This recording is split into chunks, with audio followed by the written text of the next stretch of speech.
Salam sejahtera untuk kita semua. Pelajaran sekolah sahabat dengan tema utama mengelola pagi sang guru sampai dia datang. Pelajaran ke-11 mengelola pada masa-masa sulit. Sahabat petang. Ayat hafalan Mazmur 50 ayat 14 dan 15. Persembahkanlah syukur sebagai korban kepada Allah dan bayarlah nasarmu kepada Yang Maha Tinggi. Berserulah kepadaku pada waktu kesesakan, aku akan meluputkan engkau dan engkau akan memuliakan aku. Sepintas dunia kita ini berputar di luar kontrol. Peperangan, pertumpahan darah, kejahatan, amoral, bencana alam, pandemi, ketidakpastian ekonomi, korupsi politik, dan banyak lagi. Ada desakan yang kuat bagi setiap individu dan keluarga untuk pertama-tama berpikir tentang kelangsungan hidup mereka sendiri. Dengan demikian, banyak pemikiran diberikan untuk mencari keamanan di masa-masa yang tidak pasti ini, yang tentu saja dapat dimengerti. Kerja keras kehidupan menuntut kita untuk fokus setiap hari. Utang yang harus dibayar, anak-anak yang harus dipelihara, milik yang harus dijaga, yang membutuhkan waktu dan pemikiran. Dan tentu saja kita membutuhkan pakaian, makanan, dan tempat tinggal. Dalam khotbah di atas bukit, Yesus berbicara tentang kebutuhan-kebutuhan dasar ini dan kemudian menyatakan, semua itu dicari bangsa-bangsa yang tidak mengenal Allah. Akan tetapi Bapamu yang di sorga tahu bahwa kamu memerlukan semuanya itu. Tetapi carilah dahulu kerajaan Allah dan kebenarannya, maka semuanya itu akan ditambahkan kepadamu. Matius 6 ayat 32 dan 33. Di tengah-tengah masa yang sulit, ketika kita perlu untuk bersandar kepada Tuhan lebih dari sebelumnya, ada beberapa langkah konkret berdasarkan prinsip-prinsip kitab suci yang kita harus ikuti. Adapun pokok pelajaran yang akan kita pelajari sepanjang minggu ini, kita harus mencari dahulu kerajaan Allah, karena Dia adalah Sang Pencipta dan Pemelihara segala sesuatu. Dia adalah gembala kita, penolong kita pada saat ini juga penolong dalam kesulitan. Adalah lebih baik percaya kepadanya daripada percaya kepada manusia. Yosafat percaya kepada Allah dan para nabi di tengah krisis nasional.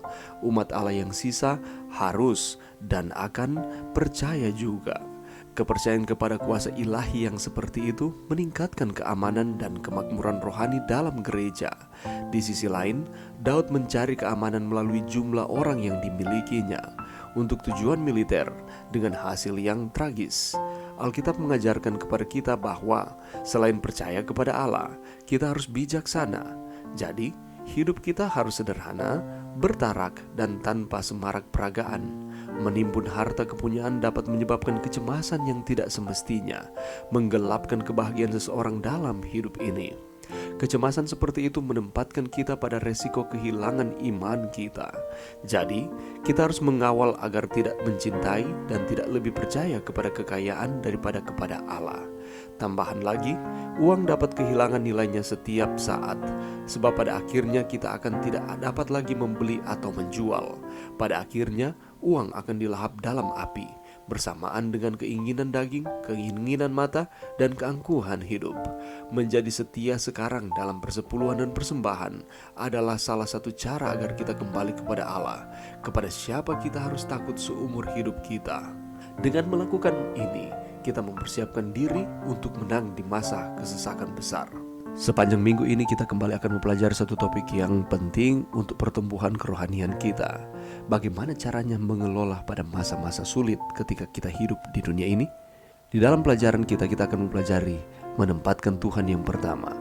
Bagaimana caranya kita menempatkan Tuhan sebagai yang terutama di dalam kehidupan kita. Dan kita akan mempelajari pengalaman ini lewat pengalaman dari Yosafat. Bagaimana caranya dia menempatkan Tuhan dan pada akhirnya dia memperoleh keberhasilan. Kita juga akan mempelajari bagaimana caranya supaya kita menempatkan Tuhan, percaya kepada Tuhan, dan bukan hanya percaya kepada sumber daya kita sendiri, percaya kepada pemikiran-pemikiran kita sendiri. Kita akan mempelajari lewat peristiwa pengalaman Raja Daud bagaimana dia hanya mengandalkan dirinya sendiri, mengandalkan akan pemikirannya sendiri terlepas dari Tuhan, dan apakah konsekuensi yang ia rasakan. Bagaimana caranya supaya kita terus percaya kepada Tuhan? Kita juga akan melihat ada pelajaran mengenai waktunya untuk menyederhanakan. Apa maksudnya ini?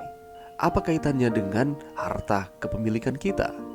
Berikutnya kita akan belajar bersama-sama bagaimana caranya kita menentukan prioritas-prioritas kita di dalam kehidupan, dan bagaimana supaya kita dapat melaksanakan akan prioritas-prioritas tersebut.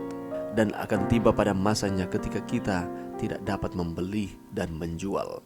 Kenapa hal tersebut terjadi? Dan bagaimana caranya supaya kita dapat menyikapi akan masa seperti itu? Apa pelajaran bagi kita supaya kita tidak menempatkan uang sebagai fokus terutama di dalam kehidupan kita?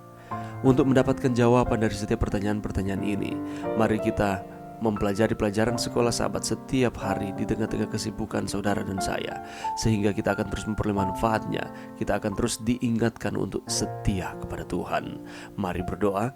Terima kasih Tuhan atas firman-Mu pada saat ini. Bantu kami Tuhan untuk kami dapat mempelajari pelajaran sekolah sahabat sepanjang minggu ini, supaya kami dapat menyikapi akan setiap situasi-situasi sulit yang datang dalam kehidupan kami di dunia ini. Kami akan terus setia kepada Tuhan.